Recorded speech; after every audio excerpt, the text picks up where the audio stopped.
When are you fake Resident Evil fans going to wake up and smell that coffee? I mean, it is time for yet again another reality check and a reminder that there's no hope for the future of this franchise. Because, folks, believe it or not, the fake Resident Evil fans, well, they have unfortunately infested this franchise. The people that play Fortnite, the people that play FIFA, the people that play Call of Duty are now here in Raccoon City. Again, they have infested this franchise. And as such, they dictate where this franchise goes. You see, these new modern day Resident Evil titles are not quality. This all new edition of Resident Evil 2 here is absolute nothing but shit on the bottom of my shoe. This is a terrible game. It was soulless, disposable, half-assed.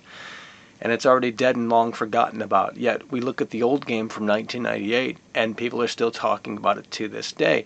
Because back when Capcom cared, that's a testament to how they hit that home run. These days, well, the lazy millennial devs over at Clueless Capcom, well, they don't know how to hit home runs. They know how to step up to that plate and strike out. And it is so incredibly sad. It's so incredibly sad how people look at this all-new edition of Resident Evil 3 and say, well, we have a lot of problems, but this all-new edition of Resident Evil 2 is great. No, because a lot of the problems that are here in this all-new edition of Resident Evil 3 can also be applied to this all-new edition of Resident Evil 2. So with that said, how can you have hope for the future of this franchise, including a Resident Evil 4 remake? By the way, folks, these aren't remakes. They're all new Resident Evil games that pander to the Zoomers, the streamers.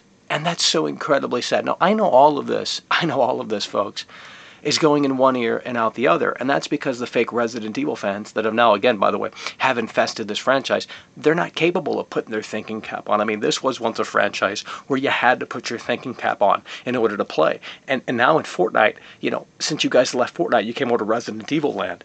Well, you couldn't handle Fortnite. Ninja was whipping your ass all day and all night, because in Fortnite you have to put your thinking cap on. You have to strategize. It's a survival horror experience, much more so than these new Resident Evil games. But I know you're still going to sit there and say, oh, Michael, you don't know what you're talking about. Oh, Michael, shut it down. No, you need to shut it down. And you know why? It's because you're too busy going, too busy doing stupid, silly crap like that at the end of the day is going to get you nowhere. You lost. You fake Resident Evil fans are a part of the Losers Club. And it's so incredibly sad. And these reviews are very evident of that. Overwhelmingly positive. I mean, come on. This has to be a joke. Seriously, how can you come away from these games and say, oh my God, Michael, they're so incredibly amazing?